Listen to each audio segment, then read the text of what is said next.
Hello students, this is Komal, your SST educator. Welcome back to your favorite channel Magnet Brains. Magnet Brains आपको provide कराता है high quality education, वो भी free of cost.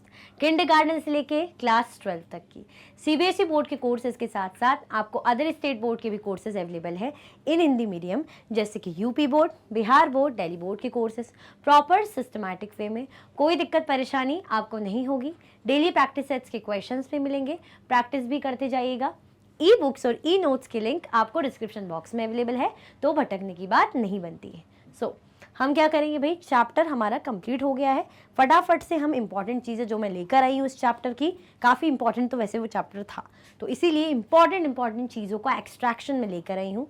Quick revision करेंगे, quickly होने वाला है। तो पहले ही मैं आपको बता दूँ, ठीक है, जिसने बिल्कुल ही नहीं पढ़ा और उसको लगेगा कि मैम ये तो बहुत फटाफट हो रहा है, तो आपसे मैं पहले ही कह रही हूँ, एकदम से आपको हो सकता है समझ में ना आए, जो पढ़ा रहे हैं वो आ जाए, बट बीच की जो चीज़ें हैं तो आप क्या कर सकते हैं, प्लेलिस्ट में आपको ऑलरेडी पूरे सेशन भाई प्रोवाइडेड है। सेशन वाइज, टॉपिक वाइज आप क्या करिए, जाइए, देखिए, आपको एनसीईआरटी सॉल्यूशंस, एमआईक्यूज, एमसीक्यूज सब मिलेंगे। ठीक है, अब बारी आती है हमारे क्विक रिवीजन पे। तो स्टार्ट करते हैं बिना रुके, बिना टाइम वेस्ट करे। आप क्या करो भाई, बिना रुके बिना टाइम वेस्ट करे आप क्या कर दो भाई, फटाफट से लाइक कर दो। क्या कर दो भाई, लाइक का बटन दबा दो। आप ये करो, फिर मैं आगे समझाना करती हूँ। ये कर दीजिए, आप लाइक का बटन दबा दीजिए। ठीक है, करें स्टार्ट, चलो ठीक है भाई, दबा दिया होगा लाइक का बटन। इंट्रोडक्शन, मैंने बोला इंपॉर्टेंट चीज़ें रखी हैं, बाकी अदर चीज़ें मैं वर्बली आपको एक्सप्लेन करूंगी। ठीक है, our earth is surrounded by a huge blanket of air called atmosphere. Chapter है हमारा एयर, एटमॉस्फेयर पूरा हमारे इस चैप्टर में चलना है। ठीक है, क्या बोल रहे हैं, जो हमारा अर्थ है, अर्थ is surrounded by a huge blanket of air called atmosphere. जो हमारा अर्थ है ना, ह्यूज ब्लैंकेट से, एक बड़े से चादर से कवर्ड है, इस तरीके से। ये ऐसे हमारा अर्थ है। अब इसकी बात करें तो ऐसे कवर्ड है, इस ब्लैंकेट से ऐसे कवर है। ये हमारा अर्थ है, ये हमारी एयर ब्लैंकेट है। आया समझ में? तो इस तरीके से सराउंड करके रखा है, जिसको हम बोलते हैं एटमॉस्फेयर। जिसको हम क्या बोलते हैं, एटमॉस्फेयर बोलते हैं। क्यों करके रखा है कवर, क्या जरूरत है? इससे फायदा ये होता है, ये इसलिए होता है कि कुछ भी जैसे प्रॉपर बैलेंस बना के रखता है। It maintains complete proper balance for भाई, कितना गर्म होना चाहिए, कितना ठंडा होना चाहिए। अगर बहुत ज़्यादा गर्मी होगी, जैसे सन की रेज डायरेक्ट आएगी। अब ये जो सन है, सन की रेज ऐसे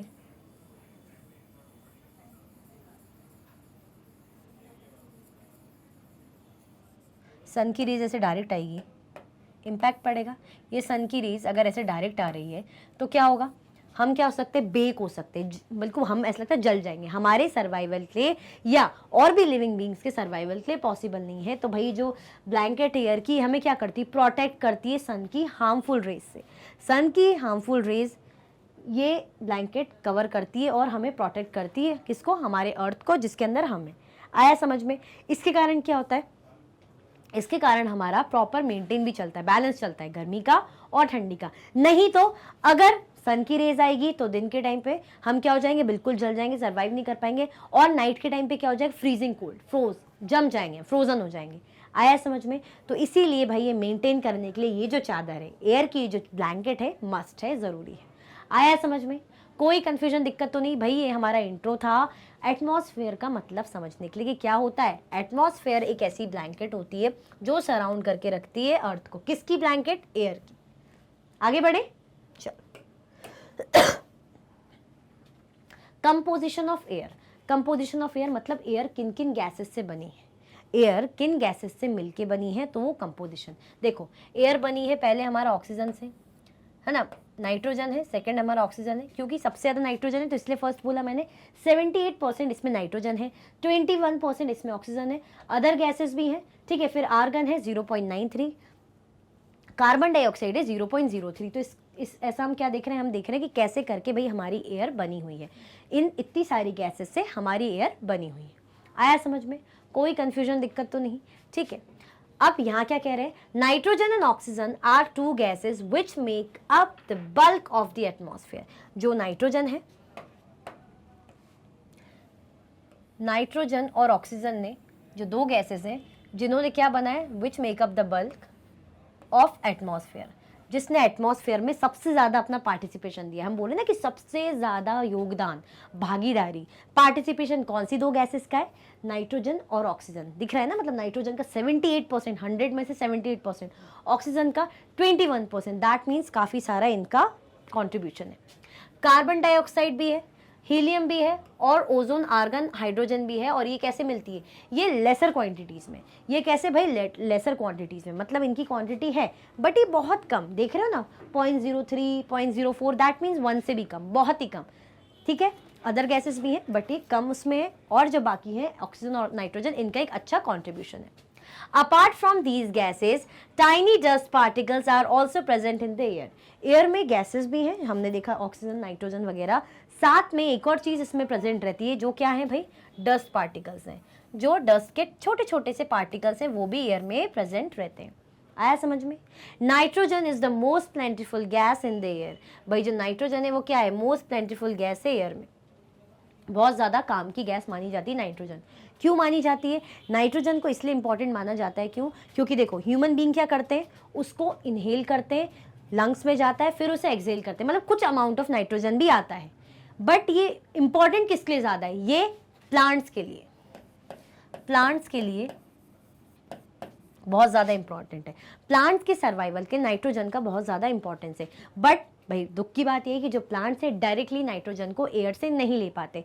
फिर क्या करते हैं, हमने जब हम चैप्टर पढ़ रहे थे प्रोसेस पढ़ी थी, फिर क्या होता है, फिर ये जो नाइट्रोजन है, जो बैक्टीरिया प्रेजेंट होते हैं रूट्स और सॉइल में, ये क्या करते हैं, ये लेते हैं, देन उसका फॉर्म को चेंज करके प्लांट में पहुंचाते हैं। तो इस तरीके से नाइट्रोजन प्लांट्स तक पहुंचता है, डायरेक्टली नहीं, इनडायरेक्टली से ही, बट पहुंचता जरूर है, जिसके कारण प्लांट्स का सर्वाइवल पॉसिबल हो पाता है। आया समझ में? आगे बढ़े भाई, चलो। फिर oxygen is the second most प्लेंटिफुल gas in the air.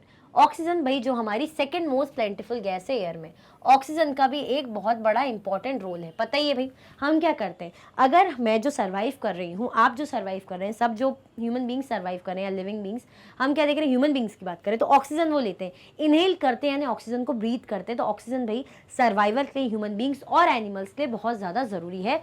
तो ऑक्सीजन क्या है, इंपॉर्टेंट गैस है। Carbon dioxide is another important gas. Green plants use carbon dioxide to make their food and release oxygen. Carbon dioxide भी बहुत important gas है। क्यों है भाई, कार्बन डाइऑक्साइड किसके लिए काम आती है, पेड़ों के लिए। पेड़ हमारे लिए काम आते कि नहीं आते भाई, उनसे हमें फ्रूट्स मिलते हैं, उनसे हमें सब्जी वगैरह मिलती है, तो क्या हमारे काम के नहीं ट्रीज़, ट्रीज़ हमारे लिए बहुत काम के। तो ट्रीज़ अपना फूड कैसे बनाते हैं, क्या करते हैं, ये कार्बन डाइऑक्साइड यूज़ करते हैं खुद का फूड बनाने के लिए और रिलीज़ करते हैं ऑक्सीजन को। यही ऑक्सीजन ह्यूमन बींग्स और एनिमल के इनहेल, मतलब उनकी सर्वाइवल के लिए काम आता है। तो ऐसे दोनों एक दूसरे का साथ देते हैं, एक्सचेंज करते हैं। ठीक है, इस तरीके से देखिए ये क्या कर रहे हैं भाई, ट्री ने बोला कि मैं आपको ऑक्सीजन दे रहा हूँ, ठीक है, ये लड़की इनहेल कर रही है, उसको जी रही है, सर्वाइव कर रही है। अब वो बोल रही कि ठीक है, मैं भी कोई एहसान नहीं रखूंगी, मैं भी दोस्ती पूरी निभाऊंगी, मैं भी आपको कार्बन डाइऑक्साइड दूंगी जो मैं रिलीज करती हूँ, जो किसके काम आ रहा है, जो प्लांट्स के भाई फूड बनाने के काम आ रहा है। तो ऐसे करके दोनों एक दूसरे का साथ दे रहे हैं और चीजें बैलेंस चल रही। आया समझ में? इसके कारण भाई बैलेंस बना हुआ है नेचर में। The amount of carbon dioxide released by humans or animals seem to be equal to the amount used by the plants, which make a perfect balance. Perfect balance कैसे बनता है?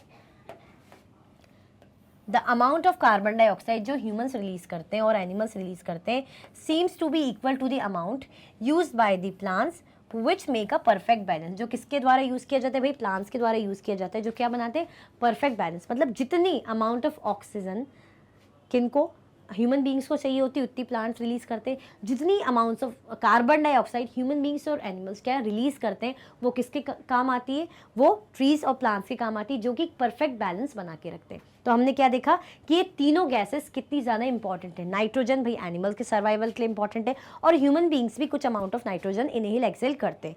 फिर हमने देखा ऑक्सीजन जो भाई हमारे लिए तो इंपॉर्टेंट है, प्लांट्स उसे रिलीज करते हैं। देन कार्बन डाइऑक्साइड जो प्लांट्स के लिए बहुत इंपॉर्टेंट है, जिसको हम रिलीज करते हैं। आया समझ में? कोई कंफ्यूजन, दिक्कत तो नहीं भाई यहाँ तक। फिर हमने ये भी देखा था कि भाई ये जो फ्यूल्स होते हैं, क्या होते हैं, ये बर्न होते हैं, कोल फ्यूल इसको बर्न करा जाता है, जलाया जाता है, जिसके कारण कौन सी गैस रिलीज होती है, बहुत ज़्यादा, tons of, billions of, millions of, हमने क्या देखी, कार्बन डाइऑक्साइड। हर साल इतनी ज़्यादा कार्बन डाइऑक्साइड रिलीज होती है इन कारणों के कारण। फिर क्या होता है, जिसके कारण क्या होगा भाई, हीट होती है, जो वेदर है, क्लाइमेट है, वार्म होता है। अब जब वार्म होगा, टेम्परेचर इंक्रीज होगा, that means global warming, climatic conditions खराब होगी, गर्मी होगी, जिसके कारण आइस मेल्ट होता है। आइस मेल्ट होगा तो सी लेवल बढ़ेगा, जिससे फ्लडिंग की, भाई जो कोस्टल एरियाज है वहाँ पे फ्लडिंग के चांसेस भी है। तो हमने क्या देखा था कि भाई कार्बन डाइऑक्साइड एक नॉर्मल लेवल पे रहे तो ग्रीन हाउस गैस भी कहा जाता है। क्यों? क्योंकि कार्बन डाइऑक्साइड क्या करती है, जो अर्थ से हीट आती है ना, उसको कैप्चर करती है, ट्रैप करती है और एक बैलेंस बना के रखती है कि ठीक है, अगर कोल्ड इतना ना हो तो मैं हीट भी देती रहूँगी, ताकि हॉट एंड कोल्डनेस का एक नॉर्मल बैलेंस बना रहे। बट अगर लेवल कार्बन डाइऑक्साइड का ज़्यादा हो जाए, ज़्यादा हॉटनेस, ज़्यादा हीट हो जाए, तो ये बहुत ज़्यादा बेकार हो सकता है, जिसके कारण ग्लोबल वार्मिंग होता है। आया समझ में? आगे बढ़े, चलो। Now structure of atmosphere. Atmosphere कौन सी लेयर से बना है? 5 लेयर से हमारा एटमॉस्फेयर बना हुआ है। तो our atmosphere is divided into 5 layers starting from the earth surface. मतलब समझो, मानो ये अर्थ की सरफेस है इस तरीके से, तो अर्थ की सरफेस से यहाँ से भाई लेयर्स बनना स्टार्ट हुई है। पहली लेयर हमारी ट्रोपोस्फेयर है, सेकेंड स्ट्रेटोस्फेयर है, थर्ड हमारी मीजोस्फेयर है, फोर्थ हमारी थर्मोस्फेयर है और फिफ्थ हमारी एग्जोस्फेयर है। अब जरा ब्रीफ में इनकी इंपॉर्टेंस जान लेते हैं, जो कि बड़ी जरूरी है। ठीक है, चलो। पहली है हमारी ये ट्रोपोस्फेयर। ट्रोपोस्फेयर के बारे में देखें तो ट्रोपोस्फेयर के बारे में क्या खास है कि जो ट्रोपोस्फेयर होती है सबसे इंपॉर्टेंट लेयर होती है। ट्रोपोस्फेयर सबसे इंपॉर्टेंट लेयर होती क्यों होती है भाई? पहली भी होती है और इंपॉर्टेंट भी होती है। क्यों? क्योंकि इसमें ट्रोपोस्फेयर में एक ऐसी एयर मिलती है हमें जो ब्रीथ के लिए काम आती है, ब्रीदिंग के लिए काम आती है, और जो हम ब्रीथ करते हैं दैट मीन्स हमारे सर्वाइवल के लिए ज़रूरी है। इसीलिए जो ये वाली लेयर है ट्रोपोस्फेयर, ये क्या है, ये बड़ी ही इंपॉर्टेंट होती है। ये यहाँ पे ये हमारी पहली लेयर है ट्रोपोस्फेयर, इस तरीके से दिख रही है, ट्रोपोस्फेयर है। इसको अलग कलर से कर देती हूँ, आपको दिख जाएगा ऐसे। ये पहली लेयर है हमारी ट्रोपोस्फेयर। ठीक है, इसको, इसमें क्या रहती है, ऐसी जो हमें गैस मिलती है, एयर मिलती है बेसिकली, जिसको हम ब्रीथ कर सकते हैं, हमारे सर्वाइवल के लिए इंपॉर्टेंट है।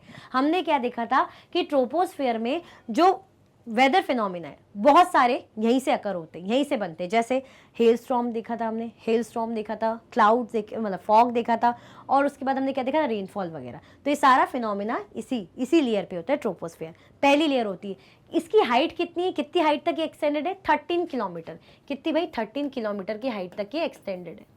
नाउ सेकेंड जो हमारी स्ट्रेटोस्फेयर, सेकेंड लेयर हमारी कौन सी है? सेकेंड लेयर हमारी है स्ट्रेटोस्फेयर, जो किसके ऊपर मिलती है? जो हमें मिलेगी ट्रोपोस्फेयर के ऊपर। ठीक है, ये कितनी फैली है? 50 किलोमीटर। अब यहाँ पे क्या खास बात है? इसकी खास बात ये है कि यहाँ पे हमें मिलता है क्लाउडी, मतलब ऐसा स्काई मिलता है जहाँ पे क्लाउड नहीं होता, क्लाउड फ्री स्काई मिलता है। अब जहाँ पे बादल नहीं होंगे, क्लाउड्स नहीं होंगे, साफ आसमान होगा, यानी एरोप्लेन उड़ाने के लिए वो कंडीशन, एरोप्लेन फ्लाइंग के लिए वो कंडीशन बहुत ही ज़्यादा परफेक्ट और फेवरेबल होती है। एक चीज़ ये देखी थी। दूसरी इंपॉर्टेंस हमने क्या देखी थी कि स्ट्रेटोस्फेयर में क्या रहती है? Ozone layer. ओजोन लेयर क्या काम आती है? अच्छा बताओ मुझे, ओजोन लेयर क्या काम आती है? याद है, सन की जो हार्मफुल रेज है उसको प्रोटेक्ट करने के लिए हमें ओजोन लेयर बहुत ज़्यादा काम आती है, जो कहाँ प्रेजेंट होती है?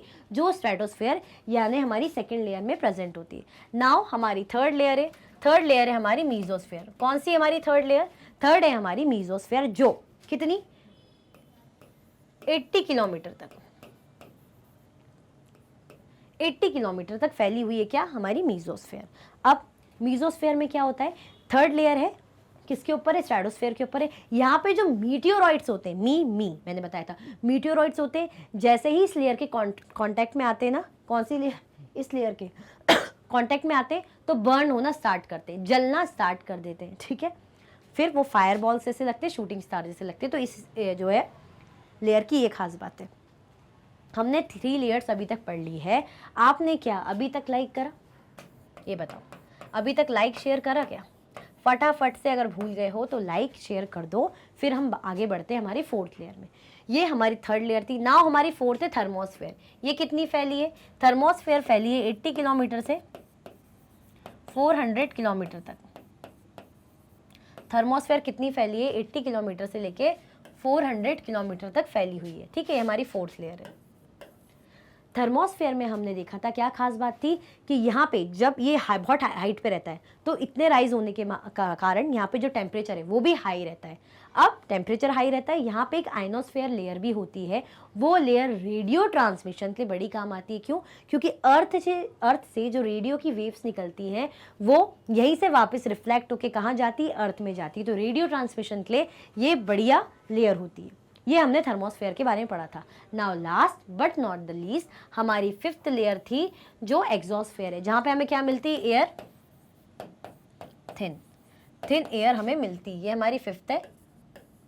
यहाँ हमें थिन, बिल्कुल आउटर स्पेस, जिसको हम बोलते हैं आउटर लेयर ऑफ एटमॉस्फेयर, बाहर की लेयर होगी एटमॉस्फेयर की। ये फर्स्ट सेकंड थर्ड करते करते ये एटमॉस्फेयर की सबसे बाहरी लेयर है, जिसको एग्जॉस्फेयर हम बोलते हैं ना, एग्जिट यानी बाहर करना।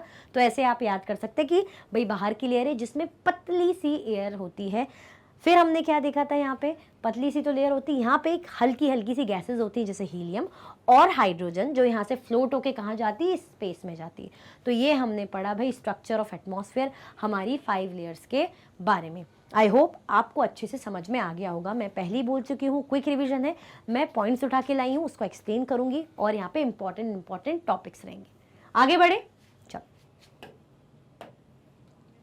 नाउ वेदर एंड क्लाइमेट, मौसम और जलवायु क्या होते हैं? Weather is this hour to hour day to day condition of the atmosphere. Weather क्या होता है भाई? वेदर ये होता है कि जब hour to hour day to day condition जो है एटमॉस्फेयर की चेंज होती है। समझ रहे हो? मतलब जैसे अभी मैं हूँ, मैं आई, मतलब मैं जस्ट बता रही हूँ कि मैंने देखा अरे बाहर जाके अरे धूप, बढ़िया धूप है, घूमने का मन नहीं कर रहा, कैसे जाएंगे शाम को घूमने। फिर जब मैं फ्री हुई मैंने देखा अरे बढ़िया मौसम है, हवा चल रही है, मौसम, धूप तो हटी गई है, हल्की फुल्की सी धूप है ना, बिल्कुल क्लाउडी सा हो रखा है, मतलब मौसम अच्छा है घूमने के लिए, अच्छी हवा चल रही है यानी घूम सकते। तो मतलब कुछ ही घंटों बाद मौसम चेंज हो गया। फिर आज ऐसा मौसम रहा, कल मैंने देखा उठ के मैंने कहा हो बहुत तेज़ बारिश हो रही है, तो मैंने कहा बाप रे आज तो पूरी बारिश हुई, कल भी लगता है बारिश होगी। अब मैंने कल उठ के देखा तो धूप निकली हुई है। That means hour to hour day to day, जैसे हम बोलते हैं ना कि इसका तो मूड मौसम की तरह बदलता है, कभी भी गुस्सा हो जाता है, कभी भी खुश हो जाता है, कभी भी अच्छे से बात करेगा तो कभी बात भी नहीं करेगा, मौसम की तरह बदलना। That means day to day hour to hour जो चेंज होता है उसको बोलते हैं हम भाई वेदर। आया समझ में? मतलब एटमॉस्फेयर में day to day hour to hour जो चेंजेस होते हैं वो होता है हमारा weather. Now what is climate? However the average weather condition of a place for a longer period of time represents the climate of a place. अब climate क्या होता है? क्लाइमेट इसका जस्ट अपोजिट होता है। क्लाइमेट में होता है पेशेंस। मतलब अगर ऐसा वेदर जो लंबे टाइम के लिए, जो लंबे पीरियड के लिए वैसे ही रहेगा, हमें लगता है कि अरे लंबे टाइम के लिए इस लोकेशन में मैंने देखा है, इस शहर में देखा है, यहाँ तो गर्मी का है, यहाँ पे टेम्परेचर ज़्यादा रहता है, गर्मी रहती है। कैसे बोल रहे हैं? हम ये देख रहे हैं कि ज़्यादा टाइम यहाँ पे जो एवरेज मतलब मौसम है, गर्मी, धूप दिखती, टेम्परेचर हाई रहता है, यानी यहाँ पे कैसा क्लाइमेट रहता है? हॉट क्लाइमेट है, वार्म क्लाइमेट है। अब कोई जगह हमें दिख रही है, हम गए, हम बोलते हैं ना कि ये जो इलाका है ठंडा इलाका है, यहाँ पे क्लाइमेट ठंडा रहता है। कैसे? क्योंकि ज़्यादातर टाइम लॉन्गर पीरियड के लिए देखा गया कि वहाँ पे टेम्परेचर डाउन रहता है, ठंडा ही रहता है मौसम। दैट मीन्स वो इलाका कैसा है? ठंडा है। तो दैट मीन्स क्लाइमेट क्या है? लंबे टाइम की चीज़ है, लॉन्ग टर्म। और वेदर कैसा है? मूड की तरह, अभी चेंज, अभी अच्छा, अभी बुरा, इस तरीके से। तो ये डिफरेंस है वेदर और क्लाइमेट है, और दोनों बहुत ज़्यादा ज़रूरी है। हम वेदर फॉरकास्ट रिपोर्ट देखते हैं ना, वेदर फॉरकास्ट की भाई यहाँ का टेम्परेचर यहाँ रहा, यहाँ पे तो बारिश हो गई, फिर थोड़ी देर बाद वहाँ पे धूप आ गई, इस तरीके से हम जो देखते हैं। आया समझ में? वेदर और क्लाइमेट में डिफरेंस। आगे बढ़ते हैं। टेम्परेचर। अब भाई टेम्परेचर पढ़ते हैं, वेदर क्लाइमेट देख लिया, टेम्परेचर जिसके थ्रू हम बताते हैं ना वेदर कि गर्म है ठंडा है, तो भाई temperature. Temperature you feel every day is the temperature of the atmosphere. जो टेम्परेचर हम रोज़ फील करते हैं वही टेम्परेचर होता है किसका? एटमॉस्फेयर का। जो टेम्परेचर हम रोज़ फील करते हैं वही टेम्परेचर होता है किसका? भाई हमारे एटमॉस्फेयर का। The degree of hotness and coldness of the air is known as temperature. Temperature क्या होती है? The degree of hotness and coldness of the air is known as temperature. मतलब भाई जो एयर है, जो हवा है, कितनी गर्म है या हवा कितनी ठंडी है, वही बताती है टेम्परेचर। हम बोलते हैं ना कि वहाँ की हवा गर्म है यानी कि वहाँ का तापमान ज़्यादा है। गर्मियों में हम बोलते हैं ना कि गर्म हवा चल रही है, यानी 44 डिग्री सेल्सियस तापमान है, यानी गर्म। ठीक है। अब टेम्परेचर हम बोल रहे हैं कि अरे ठंडी हवाएं चल रही है यानी टेम्परेचर लो है, तो एयर के जो कारण हम बता पाते हैं कि भाई जो डिग्री ऑफ हॉटनेस या कोल्डनेस के कारण जो एयर की, तभी हम बता पाते कि टेम्परेचर कम है या ज़्यादा है। हम बोलते हैं ना गर्म हवा चल रही है यानी टेम्परेचर ज़्यादा है, अगर ठंडी हवाएं चल रही, ठंडा हो रखा है मौसम, दैट मीन्स जो है टेम्परेचर कम है। The temperature of the atmosphere changes not only between day and night but also from season two season. जो एटमॉस्फेयर का टेम्परेचर है ना कि भाई कम हो गया, ज़्यादा हो गया, वो ऐसा नहीं कि डे एंड नाइट में चेंज हो रहा है, वो सीजन टू सीजन भी चेंज होता है, मतलब मौसम के अकॉर्डिंग भी चेंज होता है। कैसे कैसे सीजन टू सीजन चेंज होता है? जैसे मैंने बोला अभी कि ये दिन के टाइम पे तो क्या होता है, टेम्परेचर ज़्यादा रहेगा यार, गर्म हवाएं चलती है, धूप का टाइम है, सन निकला हुआ है। फिर हम देखते हैं रात तक क्या होता है, भाई चांद निकल गया है, हम बोलते हैं कि अब धूप मतलब चांद है, सूरज नहीं है, दैट मीन्स क्या है भाई टेम्परेचर डाउन है, ठंडा लग रहा है। तो हमने देखा डे एंड नाइट में मौसम मतलब थोड़ा सा टेम्परेचर चेंज हुआ, फ्लक्चुएट हुआ, डे में ज़्यादा था, नाइट में कम हुआ। अब सीजन टू सीजन भी ऐसा होता है। कैसे होता है? हम बोलते हैं ना कि गर्मियों के सीजन में गर्म हवाएं चलती हैं, टेम्परेचर ज़्यादा होता है, 44 डिग्री सेल्सियस, 50 डिग्री सेल्सियस चला गया। अब ठंडियों के टाइम में हम बोलते हैं ठंडा रहता है, भाई टेम्परेचर डाउन रहता है, तो इसलिए टेम्परेचर सीजन टू सीजन भी चेंज होता है, ऐसा नहीं कि डे एंड नाइट। कैसे? टेम्परेचर अगर बढ़ा हुआ है दैट मीन्स गर्मी का मौसम है, गर्मी के मौसम में टेम्परेचर ज़्यादा ही रहता है। टेम्परेचर कम है या माइनस में चला गया दैट मीन्स ठंडी का सीजन है, क्योंकि टेम्परेचर कम रहता है। आया समझ में? आई होप आपको टेम्परेचर अच्छे से समझ में आ गया होगा। फटाफट से क्या कर दो भाई, कमेंट में बता दो कि यस मैम आ गया है, और लाइक का बटन दबा दो। फिर भाई इसको समझते हैं। ये क्या है? ये कुछ मेजर करने के इंस्ट्रूमेंट है कि कैसे कैसे मेजर करते हैं। पहला है हमारा ये थर्मोमीटर, जो क्या करने का काम आता है, thermometer measure the temperature. Thermometer भाई टेम्परेचर को मेजर करने में काम आता है, पहला। दूसरा बैरोमीटर, बैरोमीटर एटमॉस्फेरिक प्रेशर को चेक करने में काम आता है। एटमॉस्फेयर का प्रेशर कितना है उसको चेक करता है बैरोमीटर। टेम्परेचर को चेक करता है भाई हमारा थर्मोमीटर। नाउ हमारा रेन गॉज है, जो मेजर करता है अमाउंट ऑफ रेनफॉल। क्या मेजर करता है भाई? देखो ऐसे इस तरीके से मेजर कर रहे हैं, रेनफॉल का अमाउंट को मेजर करता है कौन? Rain gauge. नाउ फिर ये है विंड वेन, इस तरीके से दिख रहा है ऐसे ये बने हुए, नॉर्थ साउथ इस डायरेक्शन। तो विंड वेन डायरेक्शन को मेजर करने के लिए काम आता है कि भाई जो विंड है शो दिखाता है कि भाई विंड किस तरफ चल रही है, हवा किस तरफ चल रही है, हवा का रुख किस तरफ चल रहा है। तो ये विंड वेन उस काम आता है। रेन गॉज भाई रेनफॉल के अमाउंट को मेजर करने के काम आता है। आया समझ में? यहाँ तक कोई कन्फ्यूजन, दिक्कत, परेशानी, डर, समस्या तो नहीं?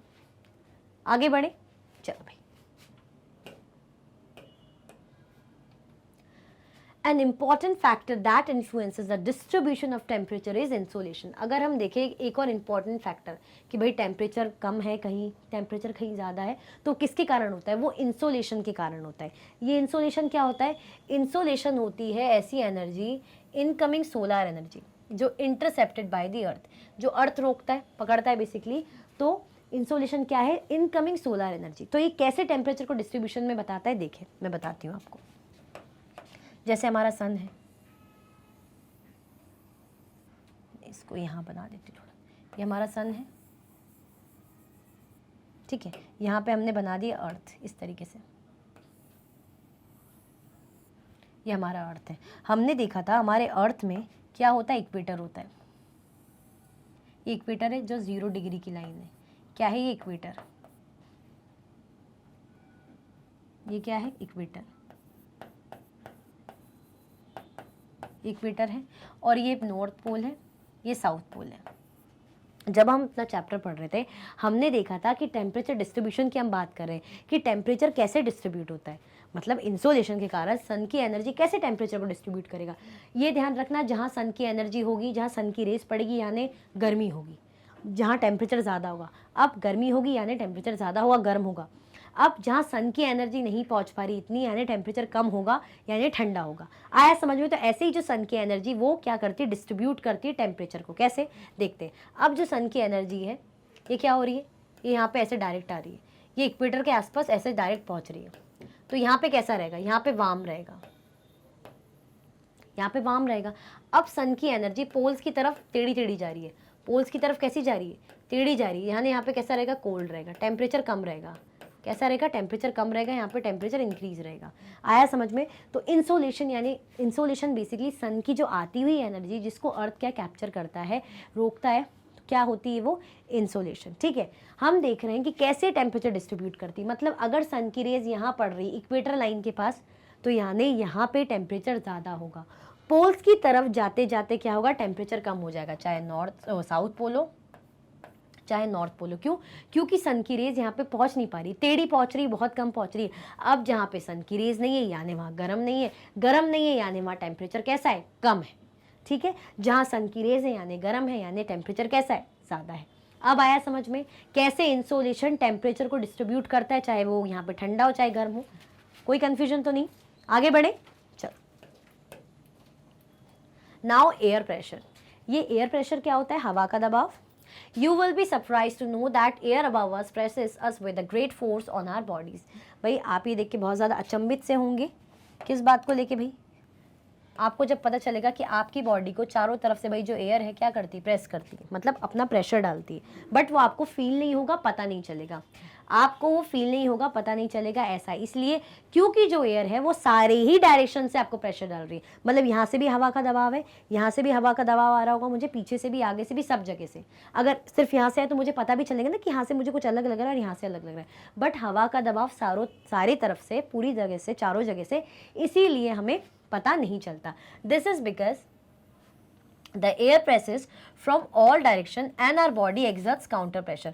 और इसलिए भी नहीं पता चलता क्योंकि जो हमारी बॉडी है ना वो भी काउंटर प्रेशर लगाती, वो भी विपरीत उल्टा प्रेशर लगाती, वो भी बोलती कि मैं भी नहीं चुप रहूंगी, जब तुम मुझे दबाव लगा रहे हो, मेरे पे प्रेशर डाल रहे हो, तो मैं भी प्रेशर डालूंगी। तो बॉडी क्या करती है हमारी? यहाँ से हमें एयर तो प्रेशर दे रही है, हमारी बॉडी भी उल्टा प्रेशर देती है। अभी पता चल रहा है, हमें फील नहीं हो रहा, बट अंदर से हमारी बॉडी काम कर रही है। आया समझ में? तो ये क्या होता है? Air pressure. ठीक है, हमने ये भी देखा था ना कि जब एस्ट्रोनॉट्स जो होते हैं मून पे जाते हैं, मून में क्या होता है? मून में ना हवा होती है ना एयर प्रेशर होता है। अब जो एस्ट्रोनॉट्स क्या करते हैं, जो स्पेस सूट पहन के जाते हैं ना, उसमें हवा डाल के जाते हैं, हवा भर के जाते हैं। क्यों? अगर वो हवा नहीं भरेंगे, उनको हवा का प्रेशर नहीं पड़ेगा उनकी बॉडी में, तो वहाँ मून में ना एयर है ना एयर प्रेशर है, तो उनकी बॉडी क्या करेगी? उनकी बॉडी के अपनी तरफ से प्रेशर लगता रहेगा, काउंटर प्रेशर लगाएगी, जिनसे जो एस्ट्रोनॉट्स हैं उनके ब्लड वेसल्स क्या हो जाएंगे? फट जाएंगे, ब्लीड करने लगेंगे। इसीलिए वो लोग क्या करते हैं? अपने स्पेस सूट्स में हवा भर के ले जाते हैं। आया समझ में? एयर प्रेशर होना कितना ज़्यादा ज़रूरी है। चल, in areas where temperature is high the air gets heated and rises. ऐसा एरिया जहाँ पे क्या होता है भाई? ऐसा area, in area where temperature is high the air gets heated and rise, this creates a low pressure area. मतलब basically अगर मैं यहाँ सिंपल यहाँ पे लिखूँ, लो प्रेशर एरिया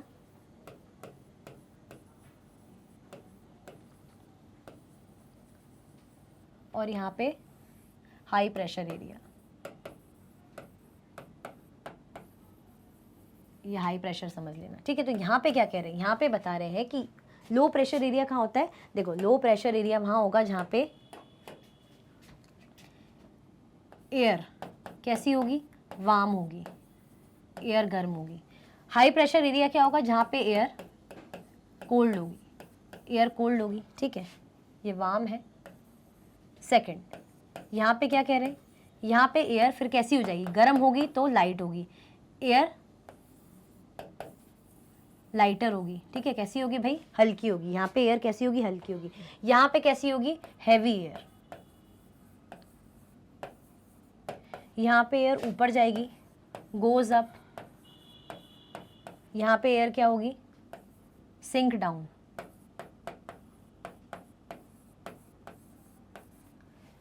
अब यहाँ पे एयर वार्म है, हल्की है और ऊपर जा रही है।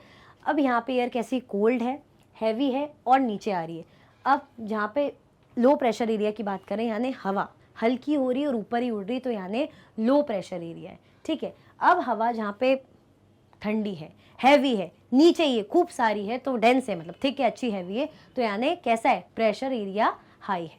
आया समझ में? यहाँ पे समझे? चल, ठीक है, क्या कह रहे हैं समझते हैं इसको। यहाँ कह रहे हैं कि एरिया जहाँ पे टेम्परेचर हाई होता है ना, वहाँ पे एयर हीट होती है और राइज होती है और लो प्रेशर क्रिएट करती है। भाई टेम्परेचर जहाँ हाई होगा यानी तापमान गर्म है, यानी हवा गर्म है। अब लो प्रेशर क्या होता है? एसोसिएटेड होता है क्लाउडी स्काई और वेट वेदर। लो प्रेशर में हमें क्या मिलेगा? लो प्रेशर में हमें मिलते हैं भाई ऐसे एरिया जहाँ पे मतलब आसमान में बादल वगैरह होंगे और वेट वेदर होगा। कैसा होगा? यहाँ पे लिख लेते हैं फिर से। यहाँ पे क्या रहेगा? टेम्परेचर हाई रहेगा। टेम्परेचर कैसा रहेगा? हाई रहेगा। यहाँ पे टेम्परेचर क्या रहेगा? कम रहेगा। टेम्परेचर यहाँ पे लो रहेगा। ठीक है, हमने क्या देखा था यहाँ पे? एक चीज़ और, क्लाउडी स्काई, बादलों वाले वो होंगे आसमान होंगे, साथ में बादलों वाले जो आसमान तो होंगे, साथ में हमने क्या देखा था, यहाँ पे वेट वेदर रहेगा, गीला गीला सा थोड़ा सा ऐसा, जैसे मतलब बारिश वगैरह इस तरीके का। ठीक है, यहाँ पे क्या था भाई, यहाँ पे क्लियर स्काई, सनी डे, बढ़िया सूरज हमें दिखता रहेगा, सन हमें दिखता रहेगा यहाँ पे। तो इस तरीके से लो प्रेशर और हाई प्रेशर एरिया का डिफरेंस है। अभी इसको मैंने यहाँ इसलिए लिख दिया ताकि आपको समझ में आ जाए, जस्ट रेफरेंस के यहाँ पे समझते हैं।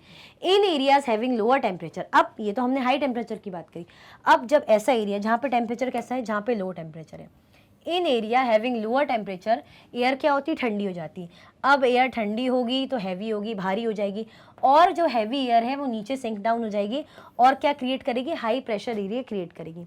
हाई प्रेशर एरिया का मतलब जब क्लियर और सनी स्काई होगा, कैसा होगा, क्लियर और सनी स्काई होगा। तो ये डिफरेंस है किसमें, हमारे लो प्रेशर एरिया और हाई प्रेशर एरिया में। एक बार और बताऊं क्योंकि इंपॉर्टेंट है। देखो एयर प्रेशर क्या होता है, वो प्रेशर एग्जर्ट करता है क्या, एयर अपने वेट से, किसमें, अर्थ के सरफेस में, वो होती है एयर प्रेशर। हमारी बॉडी को भाई चारों तरफ से एयर अपना प्रेशर देती है, बट हमें क्यों नहीं फील होता, क्योंकि चारों तरफ से एयर का प्रेशर आता है और हमारी बॉडी भी उल्टा प्रेशर अपनी तरफ से काउंटर प्रेशर लगाती है, एक्सर्ट करती। ठीक है, अब बात करें हाई प्रेशर एरिया और लो प्रेशर एरिया क्या होता है। तो हाई प्रेशर एरिया वो होता है जहाँ पे एयर मतलब टेम्परेचर कम होगा, टेम्परेचर जहाँ गिरा, तापमान जहाँ गिरा, यानी हवा हुई ठंडी, हवा ठंडी हुई यानी हवा हुई भारी और नीचे रहेगी, यानी हाई प्रेशर एरिया क्रिएट होगा। हाई प्रेशर एरिया में क्या रहता है, हमने देखा था बढ़िया सन वगैरह दिखता है, क्लाउड्स नहीं होते। अब जस्ट इसके ऑपोजिट क्या है, लो प्रेशर एरिया, वहाँ पे एयर क्या होगी, मतलब टेम्परेचर पहले क्या होगा, ज़्यादा होगा। जहाँ तापमान बढ़ता है टेम्परेचर बढ़ता है, यानी हवा गर्म होती है, हवा गर्म होगी, हल्की होगी और ऊपर ऊपर फैलेगी, जिसके कारण क्या होगा, लो प्रेशर एरिया क्रिएट होगा। और लो प्रेशर एरिया क्रिएट होने के कारण क्या रहेगा भाई, बिल्कुल क्लाउडी स्काई, हमें दिखेंगे आसमान में बादल वगैरह दिखेंगे और वेट वेदर होगा। ये है दोनों का डिफरेंस। आया समझ में, कोई कंफ्यूजन, दिक्कत तो नहीं, आगे बढ़े। चलो, विंड। अब विंड क्या होती है, the movement of air from high pressure area to low pressure area is called wind. जब हवा कैसे मूव करती है, the wind of air, the movement of air from high pressure area to low pressure area, जब हवा कैसे जाती है, हाई प्रेशर एरिया से लो प्रेशर एरिया की तरफ जाती है, उसे हम विंड बोलते हैं। विंड कितने टाइप के होते हैं हमारी जो विंड होती है 3 टाइप्स में डिवाइडेड रहती है। एक होती है परमानेंट विंड, दूसरी होती है सीजनल विंड, तीसरी होती है हमारी लोकल विंड। अच्छा, मुझे कोई एग्जाम्पल बताएगा परमानेंट विंड का, फिर हम आगे बढ़ते हैं। इन तीनों का एग्जाम्पल याद है किसी को कि भूल गए? हमने देखा था इसका example westerlies, easterlies, trade winds, ये हमने कुछ एग्जाम्पल देखे थे। ठीक है, सीजनल विंड के हमने एग्जाम्पल क्या देखे थे, मॉनसून विंड,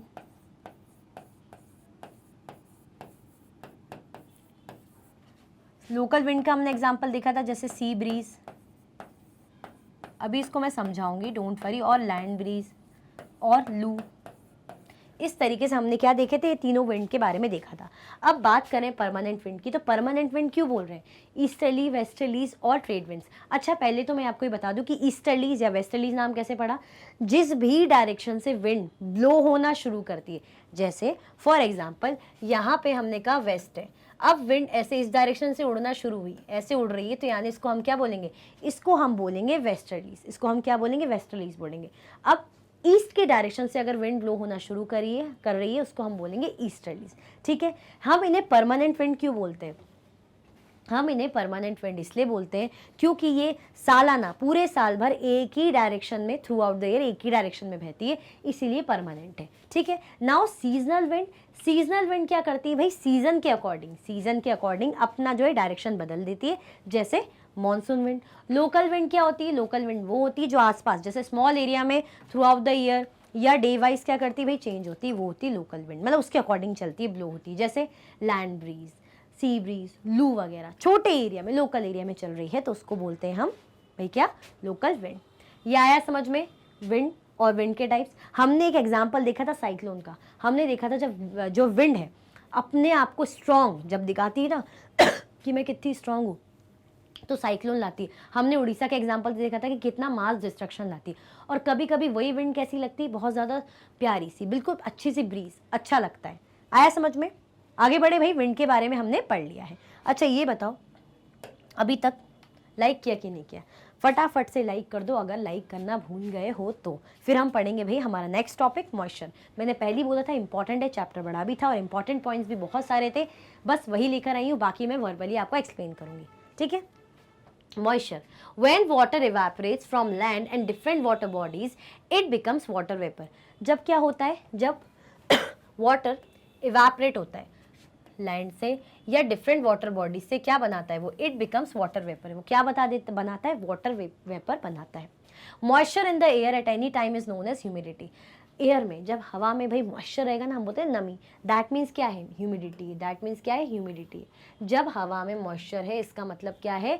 ह्यूमिडिटी है। हमने क्या देखा कि जो लैंड और वाटर बॉडी से क्या, जो वाटर इवेपोरेट होता है और वो वाटर वेपर बन जाता है, ठीक है। हवा में क्या रहता है? हमने कहा हवा में जब नमी है, मॉइस्चर है, दैट मीन्स क्या है? ह्यूमिडिटी। और ह्यूमिडिटी का हमने देखा ही था पूरा प्रोसेस कि कैसे भाई जो वाटर वेपर है पहले गर्म रहती है, जितनी ज़्यादा वार्म रहेगा, एयर वार्म रहेगी तो वाटर वेपर एयर में रहेगा, जिसके कारण और वार्म कंडीशन होगी, स्वेटिंग होती है, कपड़े वगैरह नहीं सूखते, इरिटेशन होता है, मतलब बहुत ज़्यादा बेकार लगता है, अनईजी लगता है। हमने देखा था जब एक टाइम बाद क्या होता है, ये वेपर राइज होती है, कंडेंस ठंडी होती है, फिर क्या होता है, ये क्लाउड्स को देखा था। क्लाउड्स क्या है? वाटर ड्रॉपलेट्स का, क्योंकि कंडेंस होकर वाटर ड्रॉपलेट्स में बदलती है। और ये जो क्लाउड होते हैं, जो हमारे बादल होते हैं ना, वाटर ड्रॉपलेट्स का मास होते हैं, मतलब कह सकते हैं ग्रुप होते हैं। अब जब ये हैवी हो जाते हैं, लगता है कि अब मैं वजन नहीं संभाल पाऊंगा इन ड्रॉपलेट्स का, मैं रो देता हूँ, तो जब वो लिक्विड फॉर्म में ऐसे आते हैं, अर्थ में कम डाउन होते हैं, तो प्रेसिपिटेशन की प्रोसेस बोलते हैं। अगर लिक्विड फॉर्म में आ रहे हैं तो उसको रेन बोलते हैं। आया समझ में? आगे बढ़े भाई, हमने देखा था ह्यूमिडिटी के बारे में, उसका पूरा role. On the basis of mechanism there are 3 types of rainfall. फिर हमने देखा था भाई रेनफॉल, तो 3 टाइप्स की रेनफॉल होती है, कन्वेक्शनल, ओरोग्राफिक और साइक्लोनिक रेनफॉल। तो देखते हैं यहाँ पे पूरा हमें दिया हुआ है, ये हमारी साइक्लोनिक रेनफॉल है। ज़रा देखते हैं क्या कह रही है। साइक्लोनिक रेनफॉल में जब कोल्ड एयर ऐसे नीचे को जा रही है और वार्म या हॉट एयर ऊपर को आ रही है, यानी साइक्लोन जैसा, एक नीचे आ रही है तो दूसरी ऊपर जा रही है, कोल्ड एयर नीचे आ रही है और वार्म एयर ऊपर जा रही है, यानी साइक्लोनिक रेनफॉल है। देन रिलीफ और ओरोग्राफिक रेनफॉल क्या है? जब क्या हो रहा है भाई, इस तरीके की मॉइस्ट एयर हो रही है, नमी वाली एयर हो रही है, यानी क्या है? ओरोग्राफिक रेनफॉल है, ऊपर को जा रही है। अब रेनफॉल ये कौन सी? कन्वेक्शनल, जिसमें सिर्फ वार्म एयर ऊपर जा रही है। कौन सी? सिर्फ गर्म हवा ही ऊपर जा रही है, वार्म एयर ऊपर जा रही है, दैट मीन्स क्या है? कन्वेक्शनल रेनफॉल है। तो ये क्या है? हमारे 3 टाइप्स की रेनफॉल। आया समझ में? इंपॉर्टेंट है, अच्छे से समझ लो, इमेज के थ्रू समझाया गया है। आगे बढ़ते हैं। Rainfall is very important for the survival of plants and animals. जो रेनफॉल होती है भाई प्लांट्स और एनिमल के सर्वाइवल के बहुत ज़्यादा इंपॉर्टेंट होती है, नो डाउट। रेनफॉल क्या होती है? प्लांट्स और एनिमल के सर्वाइवल के बहुत ज़्यादा ज़रूरी होती है। रेनफॉल नहीं होगा यानी पानी नहीं होगा, प्लांट्स कैसे क्या पिएंगे? प्लांट्स कैसे भाई अपने आप सर्वाइव कर पाएंगे? प्लांट्स नहीं होंगे, ट्रीज़ नहीं होंगे, वेजिटेबल्स नहीं होंगे, ठीक है। हमने क्या देखा, अगर जो है वाटर हमारे लिए भी नहीं होगा तो हम भी सर्वाइव नहीं कर पाएंगे, एनिमल्स भी, कोई भी लिविंग बीइंग सर्वाइव नहीं कर पाएगा। फ्रेश वाटर जो अर्थ में किससे आता है? रेन वाटर से ही आता है। और जब रेन वाटर कम होता है, मतलब अगर रेनफॉल नहीं होगी, कम होगी, तो सूखा पड़ सकता है और वाटर स्कैरसिटी होगी। अगर रेनफॉल ज़्यादा हुई तो क्या हो सकता है? बाढ़ आने के चांसेस, फ्लडिंग भी हो सकती है। तो ये क्या देखा हमने रेनफॉल के बारे में। हमने लास्ट में एक चीज़ और देखी थी कि प्रेसिपिटेशन के अदर फॉर्म भी होते थे, जिसमें हमने जैसे देखा था ट्रेल वगैरह, स्टॉर्म, हेल, और क्या देखा था हमने साथ में? स्नो। आया समझ में भाई? क्या है ये? आपके चैप्टर का था क्विक रिवीजन, जो कि क्विकली हुआ। मैंने पहले ही बोला था फटाफट से होगा, एग्जाम से जस्ट पहले देखो, सुनो और अच्छे मार्क्स ले आओ। इसी के साथ ये वीडियो एंड होती है। अगर आप और भी वीडियो के लेक्चर्स देखना चाहते हैं तो आप मैग्नेट ब्रेन्स के यूट्यूब चैनल, एप्लीकेशन और वेबसाइट पे देख सकते हैं। ई नोट्स और ई बुक्स के लिंक आपको डिस्क्रिप्शन बॉक्स में अवेलेबल है। ये हाई क्वालिटी के कोर्सेज हैं, जैसे कि CBSE board, Delhi board, Bihar board, UP board, MP board, Rajasthan board, Vedic maths, crash course, spoken English courses आपको अच्छी क्वालिटी में और 100% फ्री अवेलेबल है। आप हमें अदर प्लेटफॉर्म पर भी फॉलो कर सकते हैं, फेसबुक, इंस्टाग्राम, एक्स, टेलीग्राम और व्हाट्सएप पे। ज़्यादा से ज़्यादा लाइक कीजिए, ज़्यादा से ज़्यादा शेयर कीजिए और चैनल को सब्सक्राइब करना बिल्कुल भी ना भूलें। अपना ख्याल रखें। Thank you so much for watching.